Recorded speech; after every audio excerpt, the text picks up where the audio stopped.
Good afternoon, ladies and gentlemen. Let me introduce myself.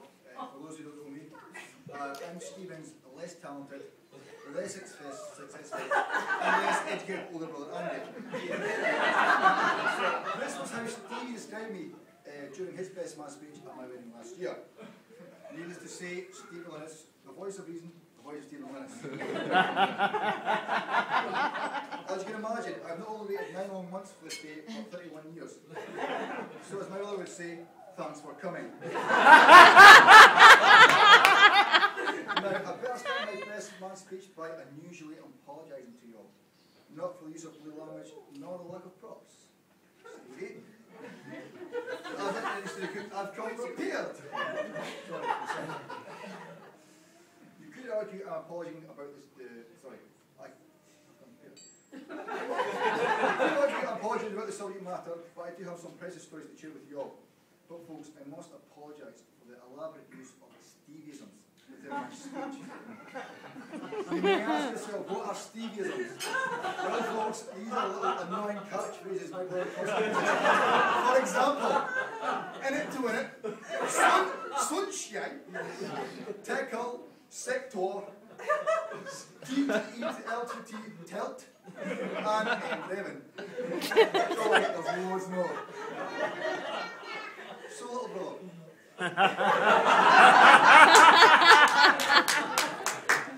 Like you, I'm also a man of the people. So let me share with you a few stories about Stevie's unquestionable traits we see him of today. This is where I go when Mother Hen's His first, the most obvious trait, not his lack of practical skills, that's later. By the way, the last prop, which is payback for last year. Now, Steve. Steve's a man that likes to be heard. No, Steve's a man that wants to be heard. This became apparent even during his birth.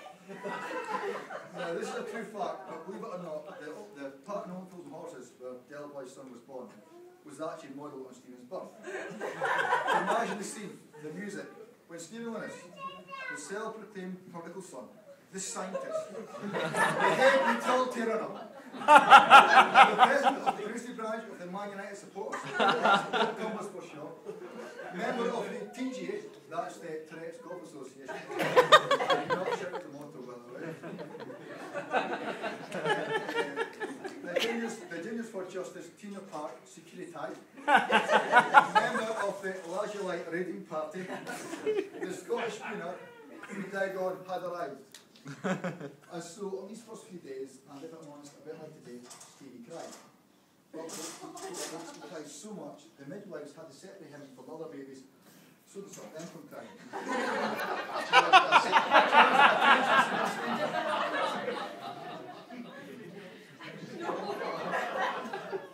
And so as we both grew up, Stevie's taste developed. I explored Dundee, Steve explored them. I liked Manu, so I liked Arsenal, Stevie Manu. I'm a law-abiding citizen, Stevie, you're a sort of casual. Steve, the Polish for unlucky is Pitchkowski.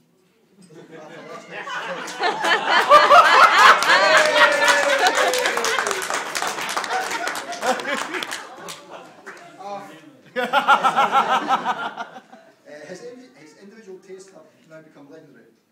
No more so than Tina Park 4 years ago. Now, when it comes to music festivals, the number checklist is steel bag, 110, 1 toilet roll, that's optional, 1 pair of boxer shorts, 1 Juniors for Justice Tina Park t-shirt, and as many cases of lager as you can carry.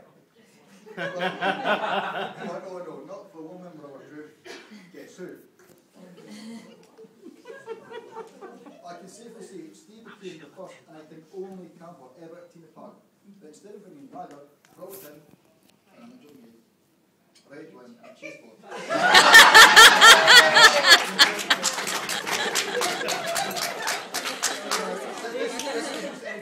This is Swiss cheese. A nice slab of bread, a chicken slice of Stilton. Now, if things can get worse here, Steve had to take it to the next level. Ding, ding. Steve even had time to individually label Tupperware boxes for each food item. A box label mixed cheese, also nicely cut up. A box label grapes, and a box label red wine. Oh, and a box label crackers. Just not any crackers, they had to be Jacob's crackers. Nothing less than you, Stevie, Jacob's crackers. And for me personally, the worst thing that year was to hear Bert and Ernie, aka my brother and his tent buddy, Brymer, arguing about how Brymer was crushing his Jacobs. Not pleasant. So Lisa, what's the thing about these days tonight? Roomies. Here's Jacobs.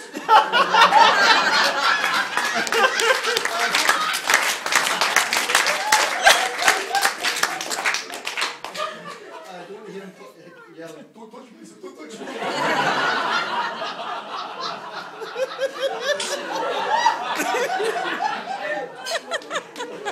Also, only my brother would think and buy a toy mallet from Toys R Us. Small for a age between 4 and 8. 2 pitches, tent.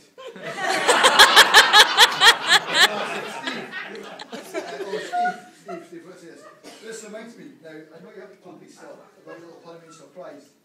Don't worry, Lisa, you're still going to Madeira. However,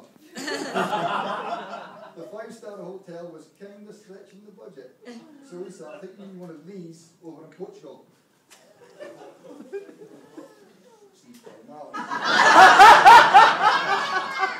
Don't worry, Steve, I packed the cheese and wine. Steve, I need one of these. So I think you'll all agree, Steve's tastes are quite unique, and I'm not referring to you, Lisa. Although, I'm sorry for mentioning this, but Steve's first love. Honestly, well, what can I say, folks? She was something else. Is this the car? It's going to be that. Car. She wasn't the greatest slide. What she got you there? You're what I'm talking about. I hope so, Steve. You'll know what I'm talking about. It can only be the 2002-2006 official World Cup sponsor, the Hyundai Accent. aka Steve's tank. This car was a thing of beauty. Not to 60 in about 5 minutes. Quicker went downhill, downwind. The Dublin value when filled with petrol. 1.5 keys to open and start the car. As one key snapped in the steering wheel.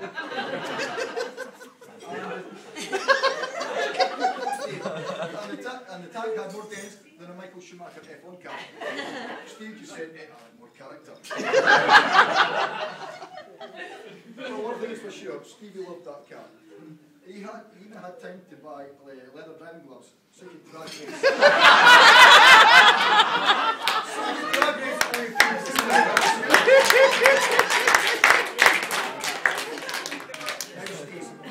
Steve, I can always remember the first time I clapped eyes on that car. I think it was the first time I went to visit you down in Cambridge. Now, Steve lived in this small village called Findon. It was a typical rural English village.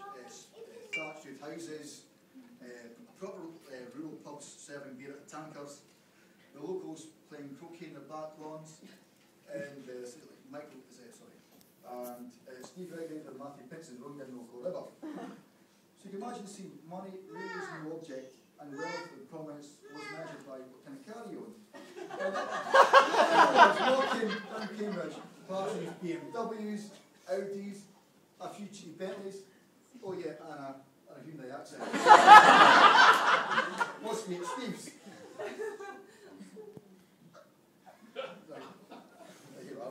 So Steve, now I know today has been a very special day, but it's going to get a whole lot better. I just had to reunite you with that car one more time. And today, Steve, that dream's coming true.